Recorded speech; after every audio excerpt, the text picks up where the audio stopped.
Bueno, pues en principio de cuentas, Buenas noches. por ahí la sesión pasada, cuando tuvimos la plática de aquella sesión, recuerdo que ya al último de aquella, por ahí les comenté si habían o que estuvieran pendientes acerca de el desarrollo del paquete económico para 2026, ¿no?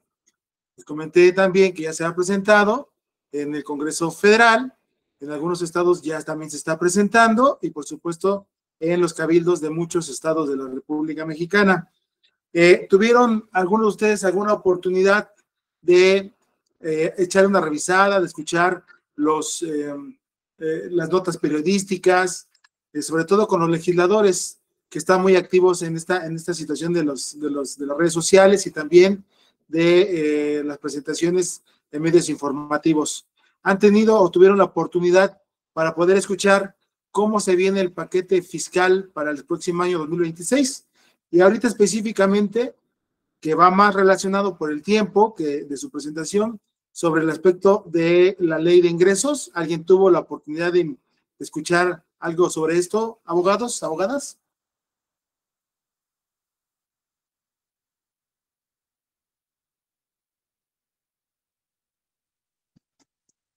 No, yo no. No, la verdad yo no. No escuché nada de eso. Tampoco yo, profesor. Bueno, ¿perdón, abogada? Que yo tampoco escuché nada. Ok. Yo estuve monitoreando algunos medios de comunicación. Estuve yo atendiendo algunas situaciones ahí de cuestión de informativa en redes sociales. Y bueno, evidentemente algunos diputados que van acompañando al régimen actual, al régimen político, pues evidentemente consideran que es un paquete fiscal que es a todas luces muy ambicioso en el sentido recaudatorio, en el sentido tributario, porque no están ampliando la base fiscal, ¿no? Es decir, no están abordando, no están buscando estrategias para atraer más contribuyentes y que la base fiscal, en este caso tributaria, se amplíe, sino que en este caso, referente a la ley fiscal, a la ley de ingresos, perdón, se están enfocando simplemente al aumento de algunos impuestos en el tema de, sobre todo de algunos impuestos como es el IEPS. ¿Ah?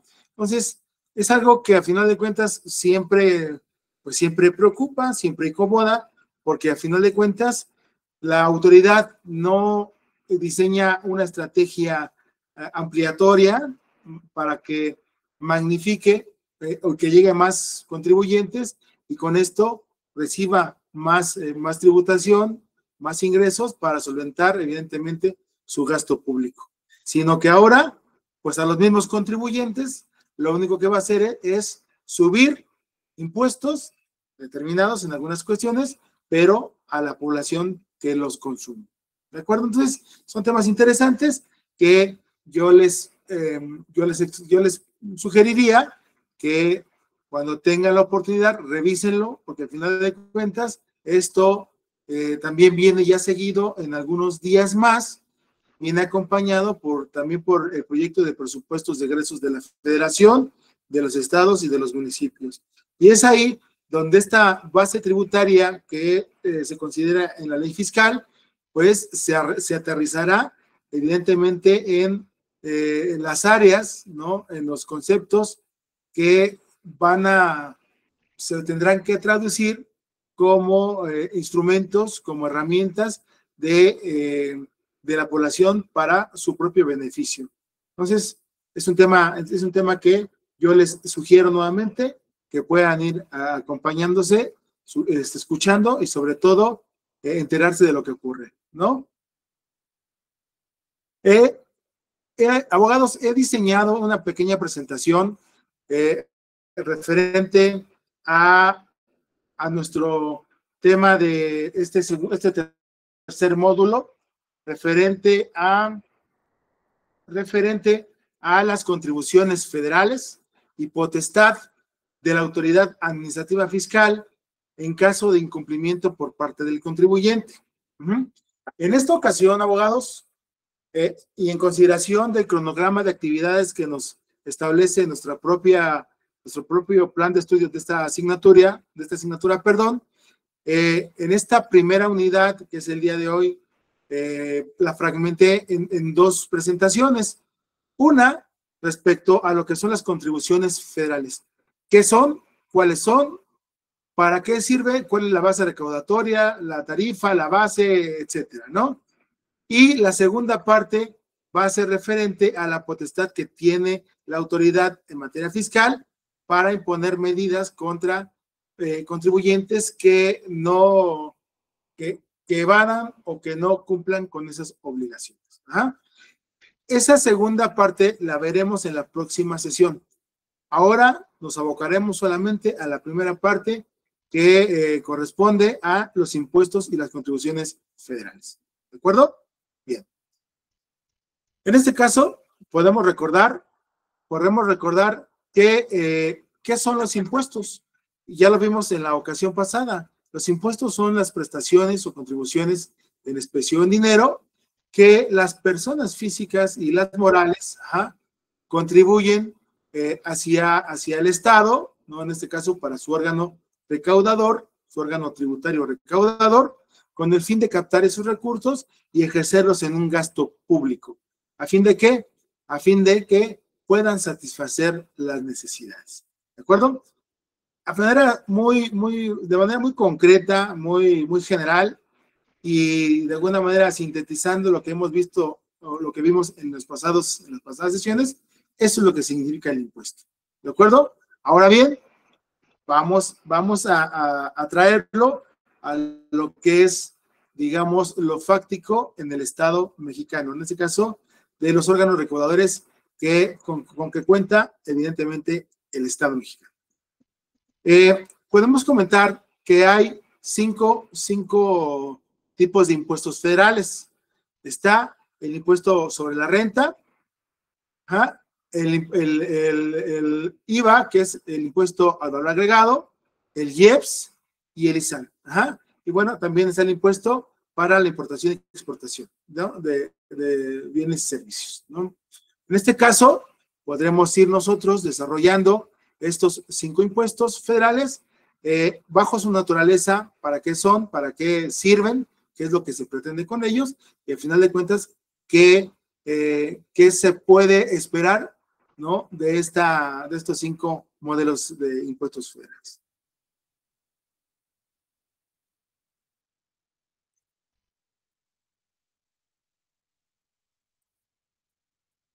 En este caso, nuestro primer impuesto en materia federal, porque hay que recordar que existen impuestos en el ámbito, en los 3 ámbitos o niveles de gobierno, que es el federal, el estatal y el municipal. Evidentemente, cada uno tiene sus características, tiene su base tributaria, tiene su propia reglamentación, su propio principio de legalidad y, por supuesto, también su principio constitucional.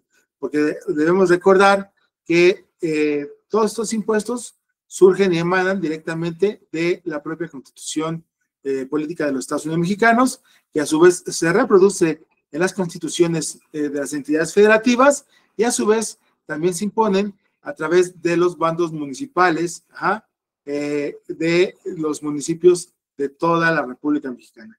Evidentemente, cada uno con sus pluralidades, con sus particularidades, con lo que ellos asumen, ven sobre la base y los conceptos que van a tributar las personas que son pobladores, ciudadanos de esas entidades federativas y de esos municipios, pero todo emana de la propia reglamentación y constitución federal.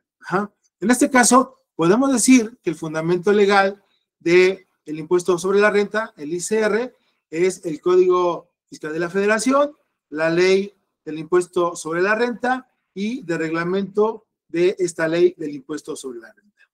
Podemos decir sobre este impuesto que es un impuesto directo, a diferencia de los otros 3, ¿no? Uno más también es directo en el caso de la importación y exportación, pero en este caso el ISR es un impuesto de manera directa. ¿Por qué? Porque grava el ingreso grava el ingreso de cada contribuyente, es decir, la ganancia de todo tipo, ¿eh? De todo tipo. Y esta ganancia no se basa ni se considera sobre ingresos brutos. Esto lo vamos a ver en un momento más, pero aquí es importante hacer una distinción entre lo que es el ingreso, que significa la ganancia, y otra cosa es el ingreso bruto sobre lo que recibe cada contribuyente. Esa distinción la vamos a desarrollar un poquito más adelante. Este impuesto implica un tipo de régimen específico. Es decir, que este impuesto, a diferencia, por ejemplo, del IVA, que es general, este es muy puntual para cada persona. Y me refiero a cada persona en el ámbito de la persona física y de la persona moral. ¿De acuerdo? ¿Por qué es diferente? ¿Por qué no es homologado? Porque evidentemente, como lo vimos en una clase pasada, este impuesto va encaminado hacia el principio de proporcionalidad, es decir, que quienes más ganan, evidentemente, pues más tienen que contribuir. Y quienes menos ganan, evidentemente, pues lo harán en menor medida. Entonces, este modelo va implícito sobre el régimen que cada contribuyente esté inscrito. Habremos de recordar que hay una infinidad de regímenes fiscales en que cada persona puede ser registrado ante el propio organismo recaudador. ¿Cuál es el objeto del impuesto sobre la renta? En este caso, el objeto es gravar impuestos netos a personas físicas y morales. ¿Cómo lo hace? Pues a través de flujos efectivos, a través de artículos en especie y también grava el crédito. Es decir, si alguna persona pues va a solicitar un crédito, ahí también está inmerso ese propio impuesto sobre el crédito. ¿Quiénes son los sujetos que están considerados dentro de esta ley del impuesto sobre la renta? Bueno, pues hay tres sujetos. Uno es que son los residentes en México, es decir, todas las personas que residimos en México, seamos extranjeros o no, que residamos directamente aquí como habitantes en este país. Los segundos sujetos son los residentes en el extranjero con establecimientos permanentes en el país, y esto significa los ingresos dentro de esos establecimientos permanentes que tienen aquí. Yo pongo como ejemplo, a lo mejor una agencia automotriz, por ejemplo, no sé, Volkswagen Puebla, ¿no? Ahí tiene su planta, y evidentemente ellos pagan un impuesto, aunque la firma o la marca sea alemana, al tener aquí su residencia efectiva y permanente, aunque sean extranjeros, ellos también tienen que contribuir con este impuesto. Y como tercer sujeto son los residentes en el extranjero, pero que tienen una fuente de riqueza en México. Es decir, a lo mejor viene una persona que es un especialista en una situación, ¿no? En un área específica, y bueno, viene a dar una asesoría técnica. Él, pues viene, aquí pues le pagan evidentemente y tiene que contribuir, aunque él resida en el extranjero. ¿De acuerdo? Esos son los tres sujetos que la ley del ISR considera como tributantes dentro de esta modalidad de impuesto federal. Aquí también sobre el impuesto sobre la renta, debemos, y eso también lo vimos en la ocasión pasada, se puede considerar una base, y esta base van a ser los ingresos obtenidos, menos las deducciones legales, las deducciones legales, ¿como qué? Como que son los gastos necesarios para que el objeto mediante el cual el causante genera un ingreso para sus actividades.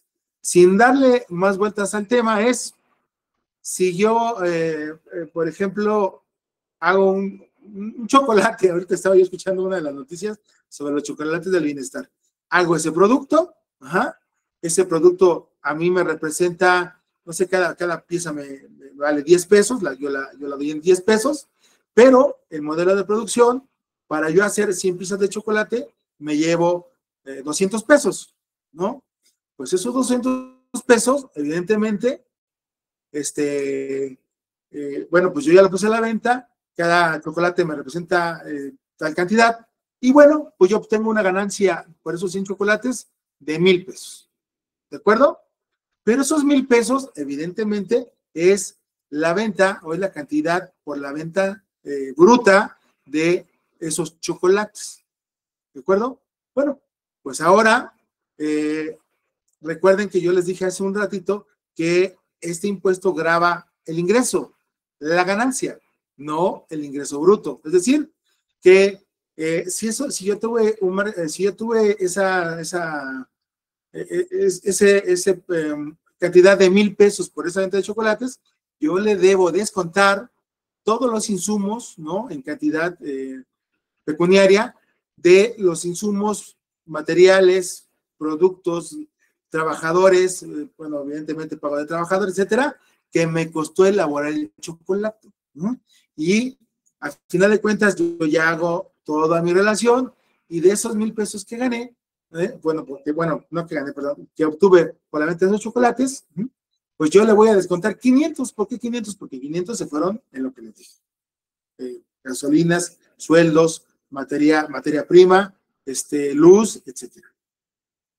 Ya le descuento los 500 pesos y a final de cuentas esa va a ser la base que va a servirme para asignarme el impuesto o determinar el impuesto sobre la renta. ¿De acuerdo? No serán los 1,000 pesos, porque eso fue lo que se obtuvo, pero hay que descontarle todo lo que yo invertí para la producción de ese chocolate. Y obviamente producción, distribución y comercialización del producto. Lo descuento y eso será mi base. ¿De acuerdo? Hasta aquí alguna pregunta, abogados, abogadas. No, todo muy claro, por favor. Bien. La tasa.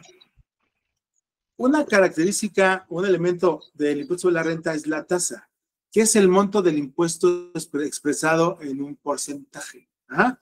Esto nos va a quedar más claro con algunos de los dos ejemplos que puse al finalizar esta tabla. Y esto se refiere específicamente al porcentaje que la ley determina como impuesto.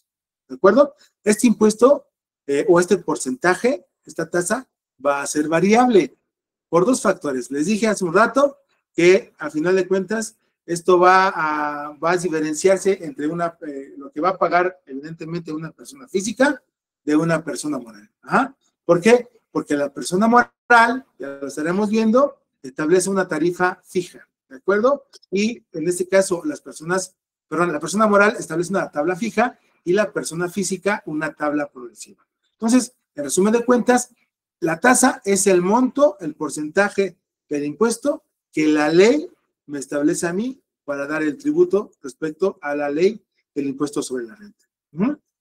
Pasamos, después de que sabemos que la tasa es el porcentaje, pasamos ahora sí a lo que es la tarifa. Y la tarifa es la cantidad de dinero determinado o determinable que tributa la base, importe que surge de la base y de la tasa. En el caso, les vuelvo a mencionar que en el caso de las personas físicas, en el texto de la ley, ¿no? De la ley del SR y también del Código de la Federación, establece una tabla progresiva, es decir, que hay bases donde hay un catálogo de cantidades con un límite mayor y un límite menor que establece la cantidad que debe pagar cada contribuyente por tema de su ingreso, ¿de acuerdo? Y en el caso de las personas morales, ahí sí es parejo para todos, esas personas morales que tendrán que pagar el 30% de sus ingresos, ¿no? En este caso de su ganancia, pero de forma homologada. ¿Cuál es la época de pago? Es decir, cuando se va a pagar.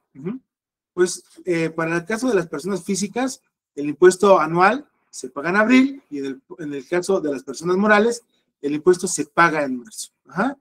Evidentemente, esto es el pago, digamos, anualizado, ¿no? del tributo que durante el ejercicio fiscal obtuve. Ajá. Aunque sabemos bien que quienes tributamos, mes con mes, hacemos o realizamos declaraciones mensuales que se hacen de manera provisional, mes con mes, para que en su momento, cuando se venga la anual, pues ahí determinemos si lo que pagamos durante los meses a lo mejor quizás fue más de lo que debimos haber pagado y después estamos solicitando nuestra devolución de impuestos, o dentro de esas declaraciones provisionales mensuales que hicimos, nos quedamos cortos y todavía tenemos que, pagar un poco más porque en la anual salió que efectivamente nos quedamos abajo en las mensuales y tenemos que pagar todavía un determinado valor por ese desfase que tuvimos en las mensuales. Ajá. Y en este caso les pongo dos tablitas muy sencillitas, sumamente sencillas, pero es lo que dice la ley. Esto es lo que dice la ley, digamos de manera, la ley lo dice, el Código Fiscal y la ley del ISR lo dicen de manera muy técnica, pero en realidad y en resumen, eso es lo que debería ser el cálculo o la fórmula para el cálculo del impuesto sobre la renta. En este caso, del lado izquierdo tenemos la primera tabla que se refiere a las personas morales.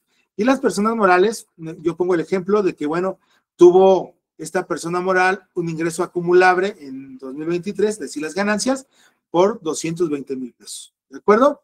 Pero, en este caso, también tuvo un concepto de deducciones. ¿Por qué? Pues porque pagó el sueldo de sus trabajadores, ¿verdad? Y evidentemente también pues pagaba y declaraba esos impuestos que tenía que pagar. También, pues evidentemente para moverse, tuvo que consumir combustible. También tuvo que consumir luz, agua, etcétera, ¿no? Esas deducciones o estos costos que son traducidos en deducciones son las que, en este caso, las personas morales, las empresas, van a deducirle al Estado para que en su momento pues pueda bajar su base tributaria para hacer los pagos respectivos. ¿Ah? En este caso, en este ejemplo, pongo deducciones autorizadas por ley de 134,000 pesos. Hago la resta de 220,000 pesos menos 134,000 y resulta que es mi base gravable, es decir, que obtuve en sí una ganancia de 86,000 pesos. Ajá. Esos 86,000 pesos, bueno, luego hago una multiplicación de 86,000 pesos por 0.30, ajá, y que es la tasa en el caso de las personas morales, y resulta que mi base gravable, en este caso la tarifa, por ISR causado, me da una cantidad de 25,800 pesos. Y esos 25,800 pesos son los que, en este caso, la persona moral debe pagar por concepto de impuesto sobre la renta. ¿Cuándo lo debe pagar? Ya lo mencionamos, en marzo del año siguiente a la obligación fiscal que corresponda. ¿Hasta aquí alguna observación, abogadas, abogados?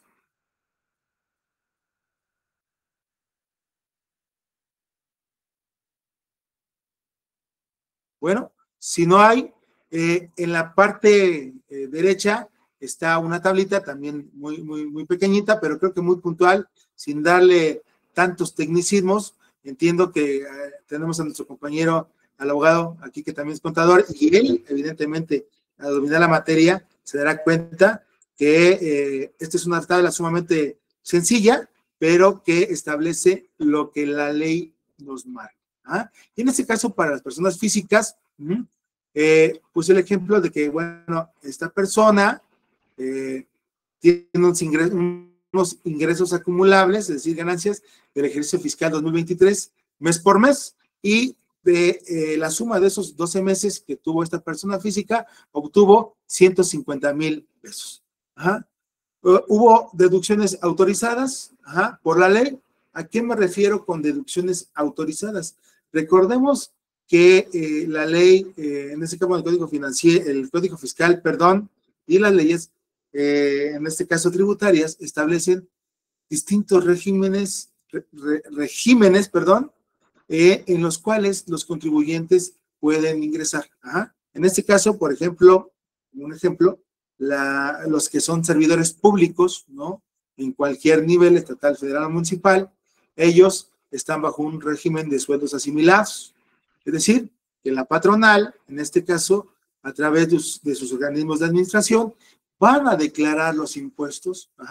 ¿Para qué? Para evitar ese tema y lo pueden hacer a través de las personas físicas. Es decir, que si yo trabajo, en este caso, por ejemplo, en el Poder Judicial, pues el órgano de administración me tendrá que retener esos impuestos y declararlos.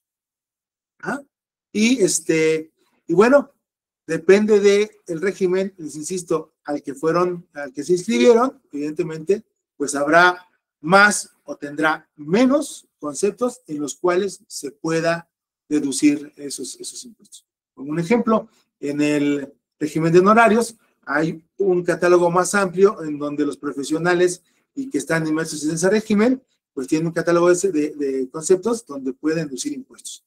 ¿Cómo qué? Un ejemplo rápido, bueno, pues es a lo mejor los gastos dentales, ¿no? Perdón, los procedimientos dentales.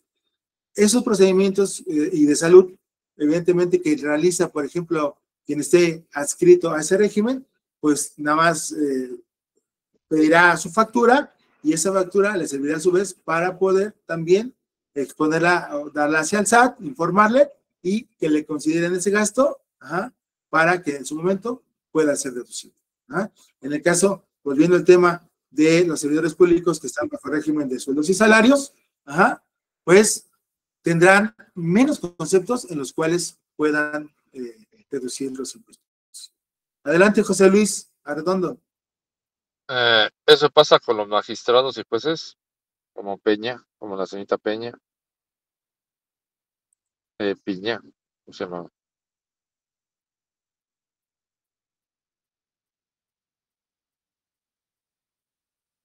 No lo escuché, abogado, discúlpeme.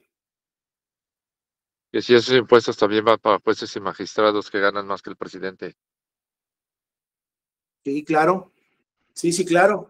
Al final de cuentas, ellos, son personas físicas que tienen un cargo como servidores públicos, pues claro que lo tienen, pero ellos son obligados también pero no hacían que pagaran los impuestos.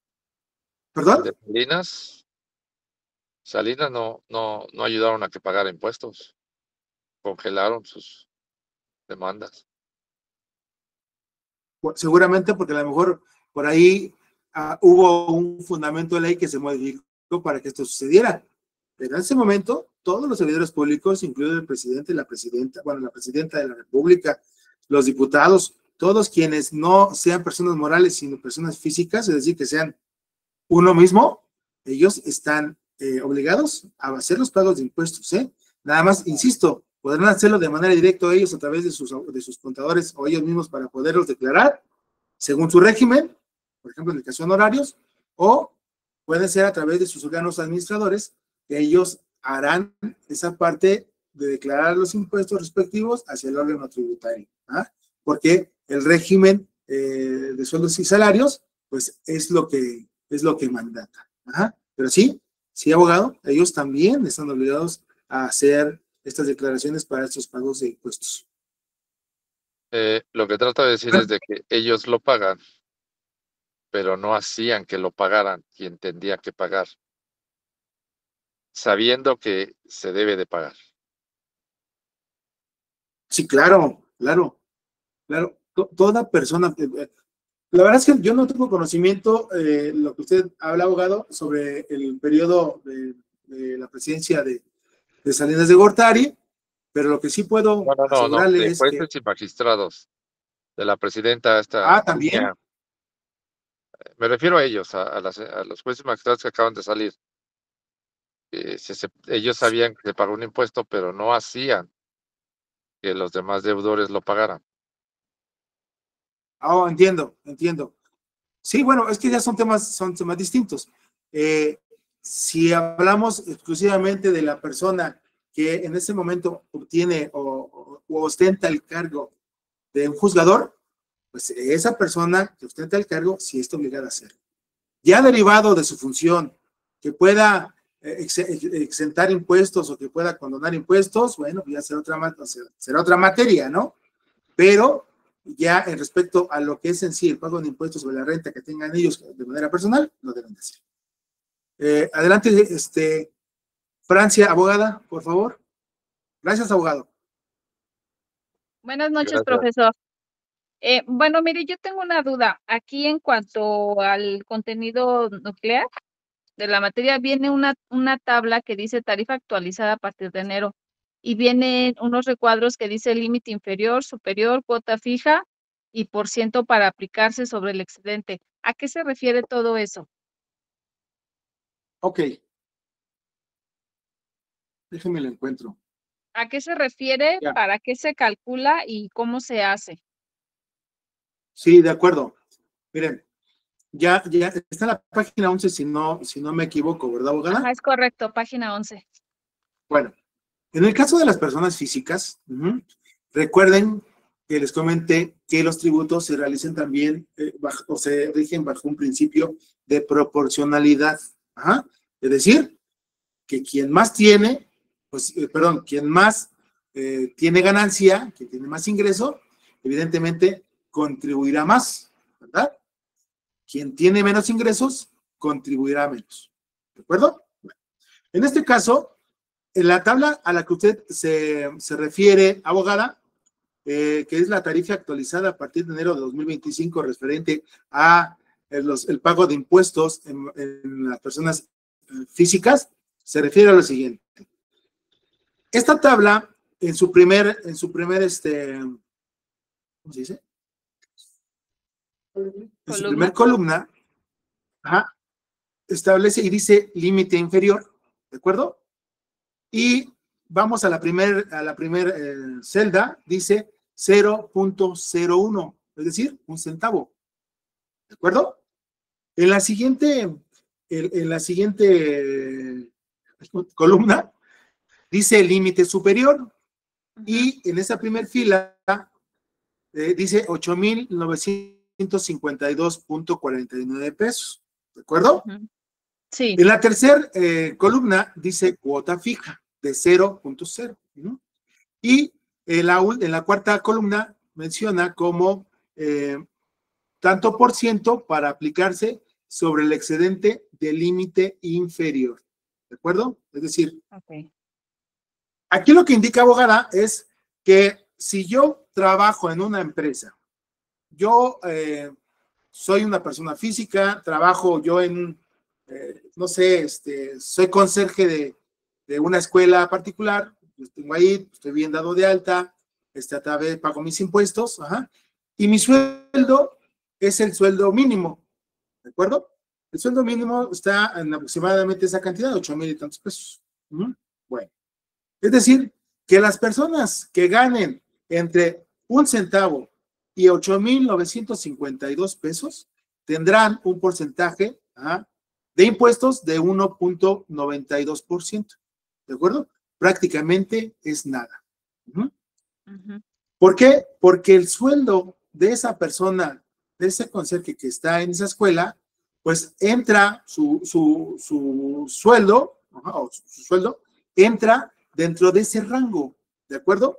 Como entra dentro de ese rango, hay un porcentaje que va a pagar por estar asignado a ese rango, ¿de acuerdo? Si nos vamos a la segunda, a la segunda línea, el límite inferior ahora ya cambia porque es a partir de 1 centavo más que el límite superior del otro. Y aquí comienza con un límite inferior, es decir, de los que empiezan a ganar 8,952.50 pesos y hasta los que ganen 75,984.55, se le establece una cuota de 6.40% del pago de impuestos. ¿Sí me explico? Sí. La persona que tenga su ingreso dentro del rango de cada concepto, pues es lo que va a traducirse en el descuento proporcional a su porcentaje de lo que va a pagar por impuestos sobre la renta. ¿Me expliqué, ¿Y a qué abogada? se refiere con la cuota fija? Porque ahí maneja un porcentaje en la cuota fija de 171.88. Sí. Sí, porque al final de cuentas puede pagarlo también de esa manera. Ajá. Pero generalmente lo que hacen las empresas es, en este caso el Estado, a través del SAT, maneja el porcentaje. Ah, Se ok. maneja por porcentaje y al final de cuentas lo que se requiere o lo que quiere el SAT, evidentemente, es que las personas que estén dentro de ese rango, pues se les pague un porcentaje de concepto de ISR de lo que está ganando dentro de esos rangos actuales. Es importante decir, abogada, es importante decir que al final de cuentas al Estado lo que le preocupa en este caso es la recaudación de impuestos. Evidentemente establece sus rangos pues muy amplios. Si usted se fija, no es nada congruente pensar en que el primer rango, que empieza desde 1 centavo y acaba hasta 8,952 pesos, punto 49 pesos, que va a pagar 1,92 de porcentaje por el tema de impuestos, y que el segundo nivel, que es de 8,952.50 y hasta 75,984, pues abarca, evidentemente, un contexto más amplio de un sinfín de personas, ¿no? Donde está quizá la base tributaria más amplia en personas físicas para que puedan uniformemente pagar un porcentaje que en este caso es el 6,40%. El Estado lo que se preocupa, pues la verdad, y lo estaba yo escuchando hace un momentito con algunos expertos que hablan sobre el tema, es que como las finanzas se están complicando a nivel estatal, pues evidentemente el gobierno lo que hace, en este caso el Estado mexicano, a través de los órganos tributarios, pues establece o quiere establecer más amplitud para este pago del ISR. Entonces, por eso es que están esos rangos, abogada. ¿Para qué? Pues para que el Estado, sin meterse en tanta complicación técnica, pues si tú ganas de este rango hasta este rango, pues tú lo que me vas a pagar es un porcentaje por tu percepción. Evidentemente, esta puede subir si gana uno 10,000 pesos a uno que gane 70,000 pesos. Ok, sí, quedó claro, profesor. Muchas gracias. De acuerdo. Entonces, bueno, en resumen, para resumir, recordemos entonces que el ISR es junto con, lo veremos más adelante, con el impuesto sobre exportación e importación, es un impuesto directo que va sobre la ganancia y no sobre la percepción bruta de quienes pagan este impuesto. ¿De acuerdo? ¿Alguna duda hasta aquí, abogados, abogadas?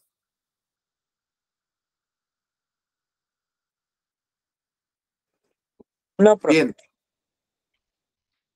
Bien. El siguiente impuesto federal es el impuesto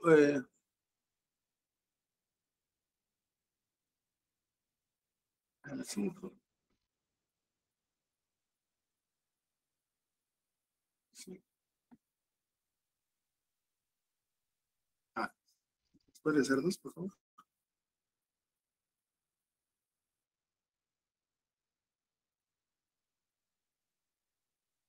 Ok. Aquí no le cambié el concepto. Aquí es el impuesto de valor agregado, es el IVA. Ahí tuve yo una misión. En este caso, el impuesto sobre el valor agregado, el IVA, podemos decir que este es un impuesto indirecto o flotante. ¿Por qué indirecto flotante? En el caso de flotante, ¿por qué? Porque va a estar el impuesto ahí flotando hasta que no exista el consumo. Cuando se haga un consumo, que en este caso sea sobre bienes o servicios que entren dentro del rango y que paguen el impuesto de valor agregado, pues ahí de lo flotante se podrá descender y se determinará en ese momento el pago del impuesto. Por eso es un pago, por eso es un impuesto indirecto. ¿Por qué?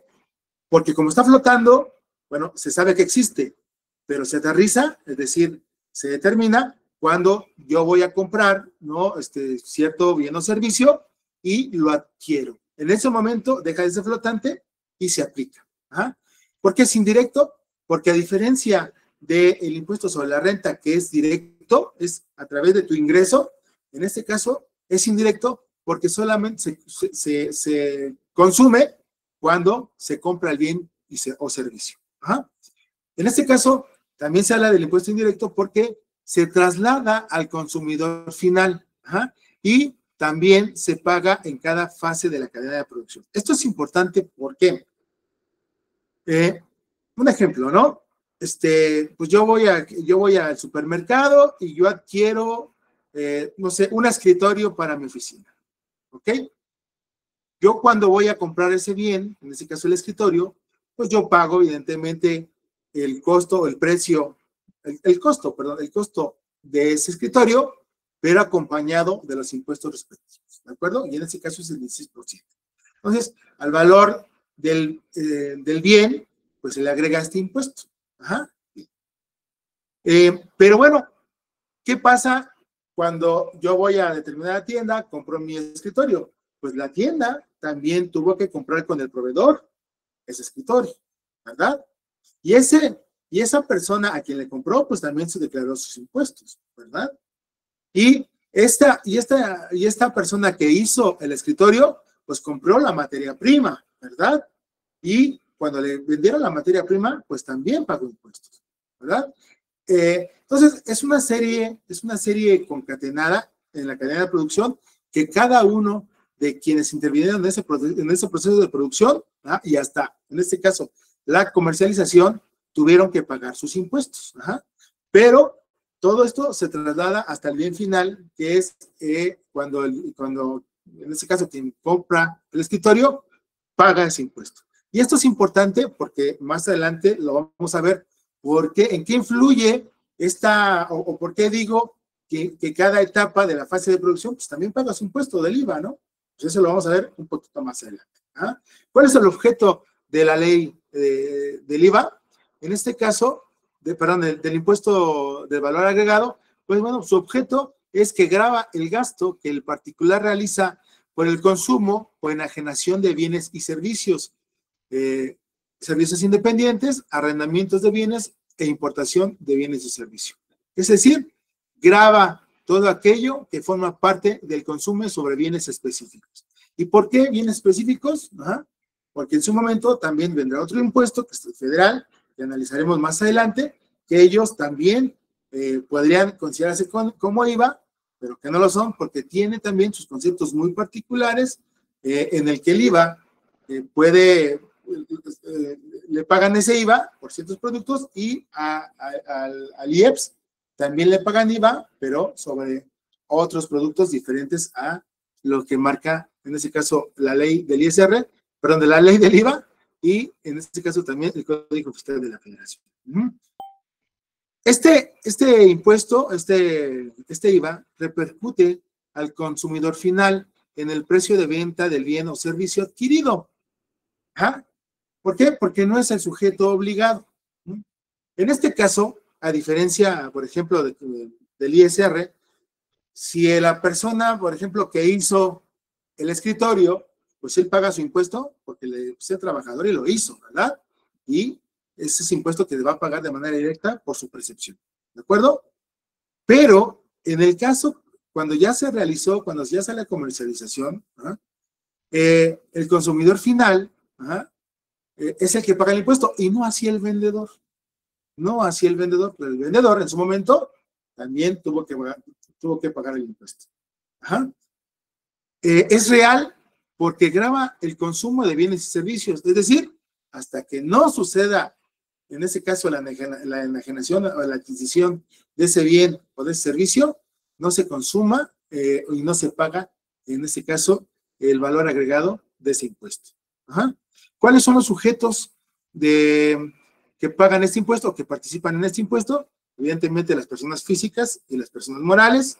Y en este caso, a diferencia del ISR, en este caso la base gravable va a ser el valor de la operación. Es decir, el valor que tuvo el bien o el servicio por enajenación, que es el valor o el precio o la contraprestación pactada. Es decir, a mí el escritorio me costó 1,000 pesos, pues el valor de operación fueron 1,000 pesos, bueno, pues yo le voy a sumar el impuesto al valor agregado, que es el 16%, y entonces ese escritorio ya no me va a valer 1,000 pesos, sino que me va a valer, 1,160 pesos. ¿Por qué? Porque se derivó del valor que me hubiera costado el precio si no hubiera pagado el IVA. Ajá. Y también la base, en este caso, la base de este impuesto se refiere a que cualquier otra cantidad que se cargue o cobre por otros impuestos, derechos, intereses normales o moratorios, es decir, que todo lo que se derive dentro de este proceso de producción, perdón, ajá, y que derive en el precio final, también se va a poner en consideración. ¿De acuerdo? También, en el caso, y continuamos con la base, se toma la prestación de servicios, es decir, el valor de la contraprestación pactada. Yo voy a solicitar algún servicio con algún arquitecto porque quiero que me haga mi casa, ¿no? Y en este caso, me da también un valor, ¿no? Y yo tengo que, también tengo que pagar el impuesto sobre el valor que se realizó. Ajá. Para el uso y goce temporal de bienes, también es la base tributaria del impuesto al valor agregado, significa que es el valor de la contraprestación pactada de quien los otorga y la importación de bienes tangibles, es decir, la base, que es el valor que se utiliza para los fines del impuesto general de importación. Y de ahí, después de la base, que en resumidas cuentas es principalmente el valor de la mercancía, bien o servicio, pasamos a la tasa. Y en este caso, en el caso del impuesto al valor agregado, tenemos 3 tipos de tasas. Ajá. La primera es la tasa general, donde en casi toda la República Mexicana la tarifa es del 16%, es decir, que esos bienes o servicios se va a pagar por concepto de IVA, 16%. Se paga el 0%, ustedes lo han conocido, y esto en algunas ocasiones nos han puesto inquietos porque algunos legisladores se han atrevido a comentar que se debe imponer impuestos en alimentos no procesados y en medicamentos, cosa que hasta el momento no es gravable. Ajá, entonces, es una tasa cero, y en la zona de la frontera norte, para este año, por lo menos 2025, el impuesto no es del 16%, sino del 8%. ¿Esto por qué lo hace el gobierno? Pues porque lo que quiere es, o pretende, impulsar la competitividad económica. ¿Por qué? Porque sabemos que pues, esa zona fronteriza, pues solamente con pasar a Estados Unidos, pues evidentemente los costos disminuyen porque los impuestos son disminuidos. Entonces, para hacerlo más competitivo, es que en esa zona fronteriza de México, conectado con Estados Unidos, es del 8% y no del 16%, como en toda la demás, en todo el territorio nacional restante. Y en este caso, oiga, profesor, la fórmula... Aunado que en la frontera, aparte de que es más barato si uno cruza a Estados Unidos, y los que cruzan antes de cruzar, pues piden sus tax, ¿no? Y todavía se los regresan. Es correcto, es correcto. Entonces, por esa situación, precisamente abogada, por esa situación, y para impulsar, digamos, la competitividad, es que el gobierno, a diferencia del territorio nacional restante, tiene un valor, en este caso un pago, un porcentaje porcentual menor al del resto del territorio. Y en este caso también existe una fórmula donde el contribuyente debe pagar la diferencia entre el impuesto a su cargo, que se le iba cobrado o trasladado, y el impuesto que le hubieran trasladado o que él hubiese pagado en la importación de bienes o servicios acreditables. ¿Esto qué significa de manera muy llana? En este caso, por ejemplo, y continuando con el ejemplo, quien vende el escritorio, pues él se va a quedar con el IVA acreditable. Perdón, en este caso, el IVA acreditable es lo que paga, en este caso, el consumidor. Perdón. El IVA acreditable es el vendedor, ¿de acuerdo? Y el IVA trasladado es quien paga. Esto es importante porque, abogadas y abogados? Porque al final de cuentas, cuando se haga el desglose de los impuestos, pues uno va a saber qué pagó, ¿no? Por la adquisición de ese escritorio. Yo pagué cierta cantidad por comprar ese escritorio y después yo lo puse a venta y el consumidor final pues pagó también ese impuesto, ¿verdad? Entonces, como yo pagué, a mí me pagaron, ¿no? En este caso. Yo lo retuve y yo lo declaro, ¿de acuerdo? Entonces, al final de cuentas, cuando se haga se haga, digamos, el cálculo definitivo de la contabilidad de este impuesto, pues se va a sobreponer, se va a considerar lo que yo pagué y lo que me pagaron. ¿Para qué? Para saber si yo obtengo si yo obtuve o yo pediría al gobierno que me devuelva ciertos impuestos porque yo pagué más de lo que vendí, ¿verdad? ¿Ah? O al revés, a lo mejor yo vendí más de lo que pagué y por supuesto entonces yo me quedé desfasado y ahora tengo que pagar más impuestos. Ajá. Entonces, es importante que tengamos en consideración que este IVA es pues, prácticamente cotidiano porque pues, diariamente en cualquier o casi cualquier producto que adquirimos, pues nos vemos nosotros obligados a pagar ese impuesto que evidentemente es importante para el Estado mexicano. De ahí pasamos al tercer impuesto federal, que es el impuesto sobre la producción y servicios. El fundamento legal igual está fundamentado en el Código Fiscal de la Federación, en la ley también de ese impuesto y en el reglamento también del impuesto sobre la producción y servicios. Ajá. De nueva cuenta, nos encontramos que este impuesto es indirecto, se grava sobre productos específicos, es decir, de la fabricación, importación y enajenación de determinados bienes y servicios, y también afecta el gasto del sujeto pasivo económico cuando consume, es decir, quien compra, y los contribuyentes pues no lo pagan, sino que lo trasladan o cobran al consumidor. Se declara mensualmente, y también debemos de considerar que el IEPS está dirigido a solo una parte de la población y solo grava algunos productos como cuáles, como las gasolinas, las bebidas alcohólicas, cervezas, botanas, confitería, derivado del cacao, flanes, perdón, me equivoqué, flanes y pudines, helados, paletas, nieves y algunos más. A diferencia del IVA, en este caso, son bienes que el Estado considera que son especiales. ¿Por qué? Porque al final de cuentas, más bien, son como un lujo. ¿De acuerdo?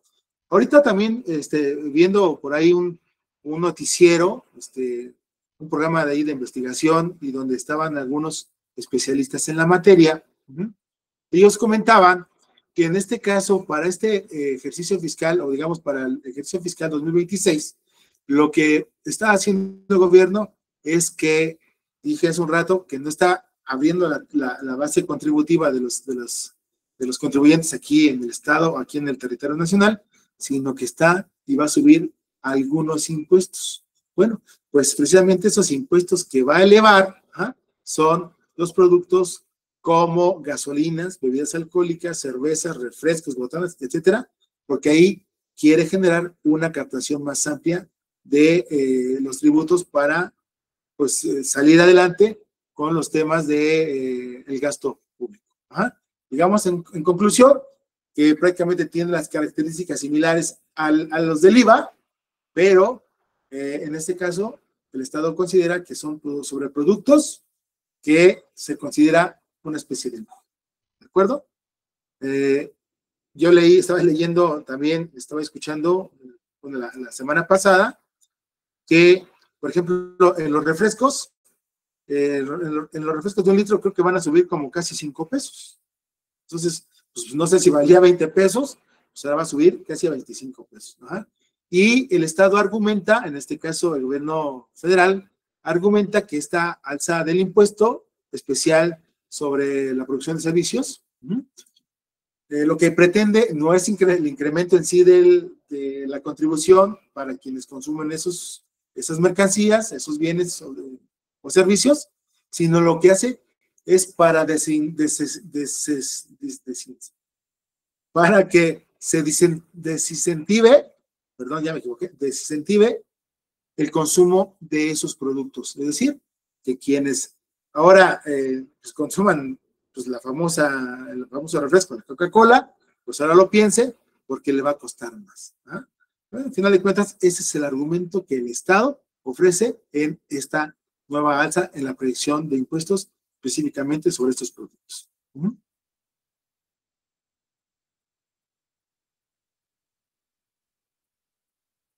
Existe otro impuesto federal, que es el impuesto sobre automóviles nuevos, también basados y fundamentados en el Código Fiscal de la Federación, y obviamente en su ley del impuesto sobre automóviles nuevos.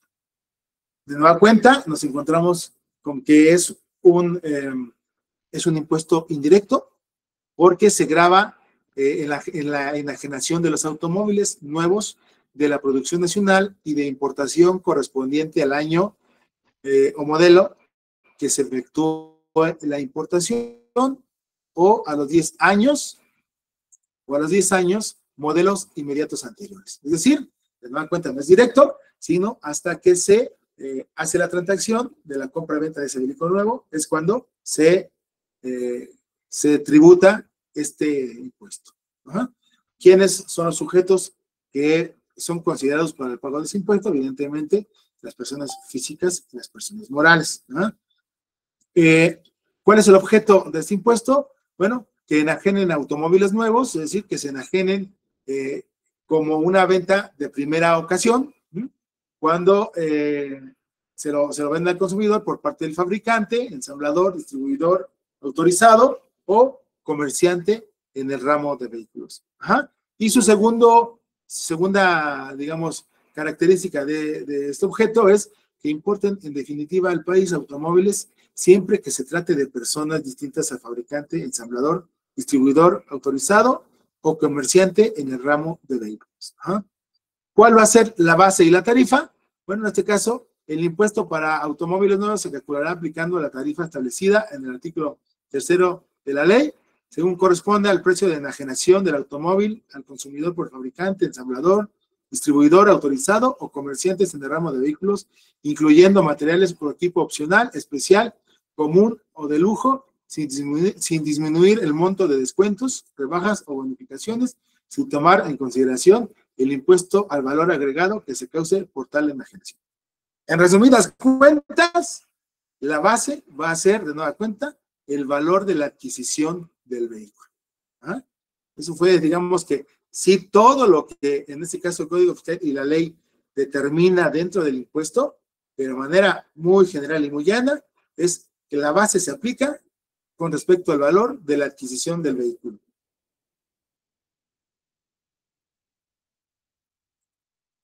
Y en este caso, por último, en los impuestos federales tenemos el impuesto al comercio exterior, importación y exportación.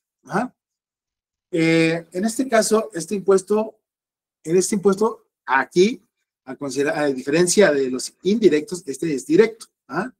Este se establece a través de ¿qué? De un arancel.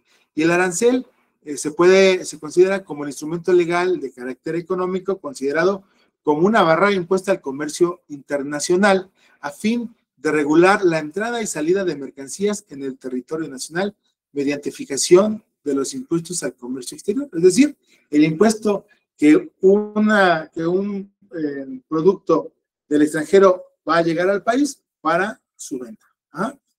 Yo aquí recuerdo hace también algunas no sé si la semana pasada, perdón, cuando se tuvo la visita por parte del secretario de Estado por Estados Unidos, que vino a platicar con la presidenta de nuestro país. Derivado de esa plática, inmediatamente, creo que fue el siguiente día, el gobierno mexicano incrementó los aranceles para los productos de origen chino. No sé si recuerdan o lo escucharon, pero fue un día o 2 días después de que vino el secretario de Estado norteamericano. Bueno, esto evidentemente, viene una connotación porque ustedes también se han dado cuenta que los productos chinos en México, pues yo creo que en todos los países, pues muchos países, está entrando casi sin impuestos, muy libre, y está también desfasando, está reemplazando a muchos productos mexicanos que quieren competir con esos productos y que simplemente pues no pueden, porque los costos de esos productos que vienen de ese país pues son sumamente bajos, y aunque los nuestros sean de mejor calidad, pues simplemente no pueden competir económicamente con ellos. Entonces, el arancel precisamente busca atacar o atajar esa situación, incrementando el arancel, es decir, que cuando entre al país, pues tenga que pagar más impuestos. ¿Para qué? Para que también se vea forzado. Cumple una doble función. Primero, el tributo, que paguen más impuestos, y segundo, también que los precios de esas mercancías se eleven para que en su momento los productos nacionales puedan buscar o tratar de competir, con esos precios extranjeros, ¿no? Entonces, esa es una barrera que hace que suban los costos de esas mercancías para que sean de alguna manera competitivos también con los nacionales y no se vean tanto mermados en la venta de sus propios productos. Ajá.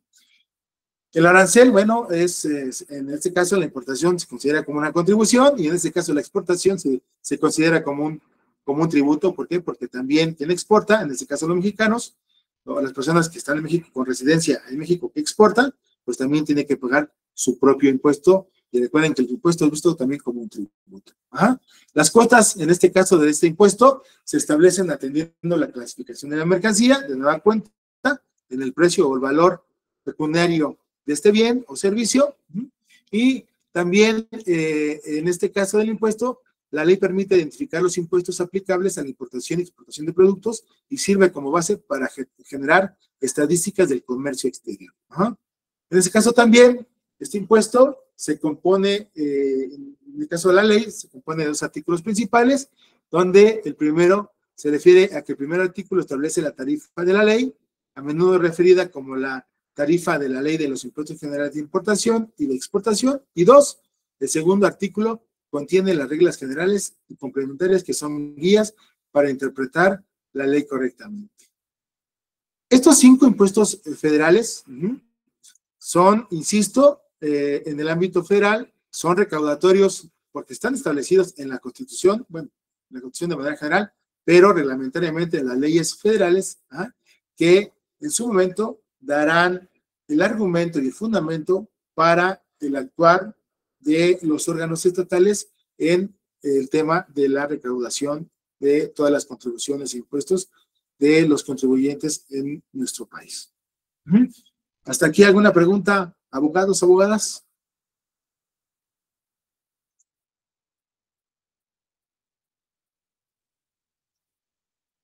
No. Bien. Gracias. Bien. Pues si no hay ninguna observación, hasta aquí le vamos a dejar con esta primera parte de este tercer módulo. Ya la siguiente semana estaremos pidiendo la participación del Estado para cuál es la participación de la autoridad fiscal en el caso de que algún contribuyente pues no cumpla con sus obligaciones. Y bueno, ya por último también, abogados, les quiero comentar algún tema importante. En este caso, hemos recibido también por parte de nuestra jefatura de carrera, de nuestras propias autoridades, el hecho de que vamos a tratar, en este caso vamos a pasar lista en la medida de lo posible, entendiendo que al final de cuentas también muchos de los estudiantes están en trabajos, tienen sus actividades, pero bueno, vamos a llevarlo como un proceso, digamos, estadístico. No tanto así va a repercutir en la propia evaluación, sino para fin estadístico. Esa es la primera.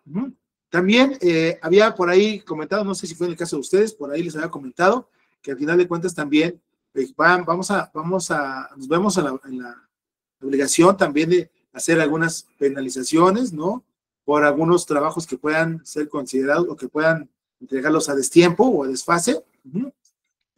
Trataré evidentemente de apoyar en ese sentido a todos y cada uno de ustedes, también comprendiendo, porque también yo así lo hago, lo tengo que hacer, pues yo también tengo mis actividades profesionales, ¿no? En la litigación, en cuestión de asesorías también en algunos servidores públicos a los cuales les doy su asesoría jurídica, pero también habrá que entender que hay tiempos que nos marca el cronograma de trabajos, de actividades que debemos de atender en la medida de lo posible. Entonces, a algunos de ustedes quizás a lo mejor se les penalizará, ¿no? Con alguna situación, se hará lo menos posible esa afectación, pero que en la medida también de lo posible, pues yo estaré contrarrestando esto con el mecanismo de evaluación.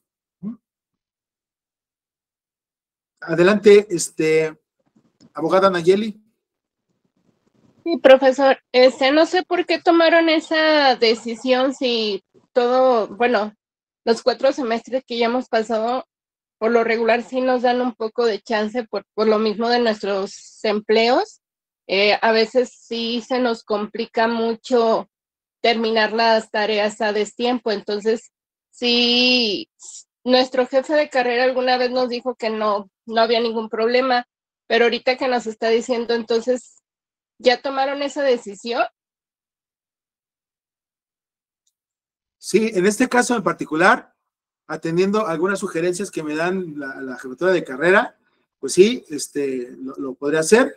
Yo trataré, la verdad, en la medida de lo posible de afectarles, entendiendo que todos tenemos actividades, que bueno, pues ya en muchos de los casos ya no seremos los jovencitos de 18, 19 años que solamente nos dedicamos al estudio, sino que tenemos un sinfín de actividades profesionales, ¿no? A los que nos dedicamos y de que eso subsistimos, y que yo estaré tratando de hablar con la autoridad para que esta situación pues ya no permee, sino que también les pueda yo evaluar sin esta característica del desfase de la información. Pero bueno, hasta este momento yo les sugeriría, yo les pediría, muchachos, muchachas, abogados, abogadas, que en la medida de lo posible tratáramos de entregar las actividades en tiempo y forma como lo marca el cronograma. Yo comprometiéndome a platicar con ellos para que esto lo podamos de alguna manera hacer a un lado, pero en este momento sí les sugiero atender las fechas estipuladas para cada actividad. Maestro, nosotros desde que iniciamos, perdón, no sé en qué grupo estaría la compañera, más en cambio, a nosotros sí nos habían estado penalizando, digo, con un menor porcentaje, considerando que al final del día, independientemente de a todo lo que nos dediquemos, pues adquirimos un compromiso al ingresar, ¿no? Y es por eso que está muy marcada la planeación en nuestros tiempos, digo, bajo casos especiales. No es como nuevo el tema, la verdad es que a nosotros desde el inicio en los grupos que yo he estado, sí hemos tenido como ese énfasis de cumplir en los tiempos y formas, porque al final, pues afectamos de varias maneras, ¿no? A los que sí entregan en tiempo y se esmeran, o a ustedes los sobrecargamos un día antes del cierre de la plataforma, ¿no? Entonces creo que viéndolo desde ese punto de vista, pues hay que tratar de cumplir con los tiempos. De acuerdo, abogada. Muchísimas gracias por su participación y sí, efectivamente, hay un programa que perdón, maestro. Yo le sugiero, atendiendo muchas cosas, y también creo que soy una persona consciente, pero atendiendo a que hay un cronograma, pues yo le sugiero que debemos de atender esas fechas. Adelante, Selene Gómez. Un poquito lo que dijo la compañera. Selene, denos un momento para que pueda participar José Luis Arredondo, si es tan amable. Adelante, José Luis. Es que yo no estoy de acuerdo porque hay muchas veces que la plataforma tiene fallas. ¿De acuerdo? O ya sea la plataforma o ya sea que los maestros no dan la clase. Es decir, sé que tenemos un compromiso, pero también cuando las plataformas fallan, deben de tener también el compromiso. Es decir, porque muchas veces nos aceleran en los trabajos. Hubo muchas ocasiones que tuvimos que presentar 2 en una semana. Y eso para nosotros es que nos aceleran demasiado. Digo, tenemos muchas actividades y por eso lo hacemos en línea. Si no lo hiciéramos presencial, es diferente. De acuerdo, abogado. Muchísimas gracias. Abogada Selene, si es tan amable. Ahora sí, buenas noches, profesor. Pues igual, tratando lo mismo que los compañeros, a mí desde primer semestre nunca me había pasado esto de que me calificaran a destiempo, solo fue en tercer semestre, no recuerdo bien la materia, pero sí venía en la escala de evaluación, venía el tiempo que se entregara en tiempo y forma, y si no se bajaba calificación. Yo le escribí un mensaje porque sí, pues me sacó de onda eso, ¿no? No venía en escala de evaluación, no se habló en su primera reunión sobre eso, y pues en las demás reuniones, en las otras clases que hemos tenido, en este semestre en particular, las otras profesoras sí nos dejaron en claro desde el principio que no importaba la entrega a destiempo, solamente que no nos retrasáramos para las actividades finales, porque pues como siempre se habla de que les retrasamos el trabajo a ustedes. De acuerdo. Miren, yo les propongo algo, abogadas y abogados, a todos. Entendiéndolo también lo que dice la abogada María Griselda, y entendiendo también lo que dicen, por ejemplo, usted, abogada Selene, entiendo que esto no lo especificamos desde el primer momento, o desde la primera sesión, y eso es un argumento también muy válido. Yo les sugiero algo y yo les quiero proponer algo, abogados, abogadas, es que a partir de esta sesión, las actividades para más adelante tendrán una penalización respecto a que no se entreguen en las fechas que el propio cronograma marca. Ajá. A partir de hoy. Y les voy a decir por qué. Porque también esto es una forma de hacer hábito. En el tema de la abogacía, ustedes lo sabrán muy bien, existen plazos y términos. Ajá. Yo, por ejemplo, un ejemplo tan sencillo, ¿no?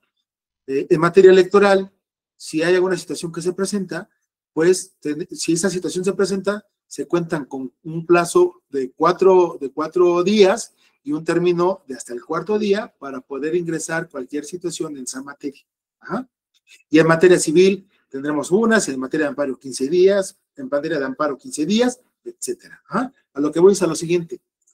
Construyamos ese hábito, a tratar y esforzarnos para cumplir en las fechas que el cronograma determina.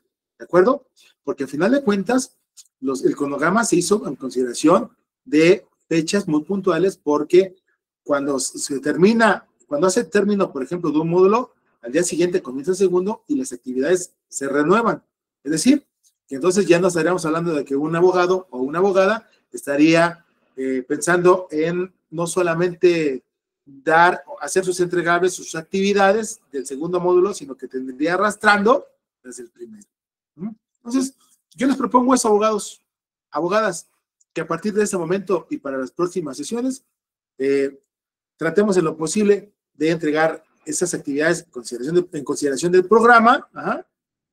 Yo ahorita hago mis rectificaciones para poder, a quienes en ese momento se les penalizó, lo podamos solventar, ya dejando atrás ese criterio, pero a partir del día de hoy, para más adelante, lo retomemos, para también hacer de esa manera hábito en los términos que en su momento ustedes como abogados se van a enfrentar. ¿De acuerdo? Adelante, abogada Rubí. Buenas noches, profesor. Bueno, sobre este tema de la penalización, igual yo entiendo lo que comenta sobre el hábito, pero por ejemplo, yo trabajo, aparte soy mamá, entonces la verdad tengo demasiado que hacer y yo voy haciendo mis tareas, mis foros en mi celular, así en el tiempo que voy en el transporte, a veces, o sea, me voy acomodando. Y ya hasta que yo ya tengo como que el trabajo, yo de hecho, para poder entregar las tareas y así, falto a trabajar como una semana para editar, todo eso. O sea, porque al final del día para mí, no digo que es pérdida, porque no es pérdida, porque por algo pues ingresé a la universidad y pero sí es una pérdida económica, ¿no? Para mí, pero ese es como el sacrificio que yo hago, pero no puedo estarme como tomando todas las semanas o acorde al cronograma el tiempo para entregarlo así, porque, o sea, no puedo, o sea, el trabajo no me lo permite. Entonces, no quiero que suene como excusa, sino que simplemente yo, por ejemplo, mi idea es titularme por promedio y hasta el día de hoy pues llevo solamente 10, pero ha sido pues obviamente por el esfuerzo que he hecho de entregar, o sea, a lo mejor no lo he hecho al tiempo del cronograma en algunas ocasiones, porque obviamente al principio no se me hacía tan complicado como ahora, pero ahorita sí ya se me complica demasiado, más que Por ejemplo, en este caso no puedo faltar porque pues se vinieron los gastos escolares y todo eso, entonces igual cambié de trabajo. O sea, son como que varios factores que yo sé que son independientes a usted, ¿no? Pero sí se me haría como que, bueno, que se siguiera considerando ese aspecto que por algo estamos estudiando en línea, ¿no? Como dijo el compañero, o sea, por algo tomamos como que esta modalidad y yo entiendo lo que refiere a que debemos de hacer el hábito y todo, pero yo, por ejemplo, o sea, yo lo entiendo, pero diría, bueno, cuando yo ya esté enfocada y que sé que ya me estoy dedicando a eso, pues obviamente no voy a dejar una audiencia para dentro de 15 días, un mes, ¿no? Pero en este caso, sí siento que deberían de seguir como considerando un poquito eso de los tiempos. O sea, mientras cumplamos con nuestros proyectos o actividades, que no sea como a lo mejor tan dura la penalización, porque, por ejemplo, a mí en ningún semestre me ha tocado que nos sancionen por el tiempo y pues aparte de otras cosas personales que me absorben, ¿no? De tiempo. Entonces, algunos profesores pues sí les he externado como estas situaciones y lo han entendido, pero sí no me ha afectado nunca porque ningún profesor me bueno, había trabajado de esa manera hasta este momento. De acuerdo, abogada. Pues mire, yo sigo con esta situación. Vamos a darle corte de caja. De aquí para adelante entendemos que vamos a buscar de todas maneras cumplir con las actividades en el cronograma. También entiendo que habrá situaciones que rebasen ciertas, que sean emergentes y que también debemos considerarlas. Cuando sucede cuando suceda esto, abogados, abogadas, háganmelo saber. Y por supuesto que atenderé sus argumentos, ¿no? Para poder considerar una amplitud de tiempo. Yo solamente, por último, quiero comentarles, entendemos esas situaciones, por supuesto no somos ajenos a ellas. Yo también, al igual que muchos de ustedes, abogados, pues también tuve que trabajar y estudiar, se complicaba muchas ocasiones.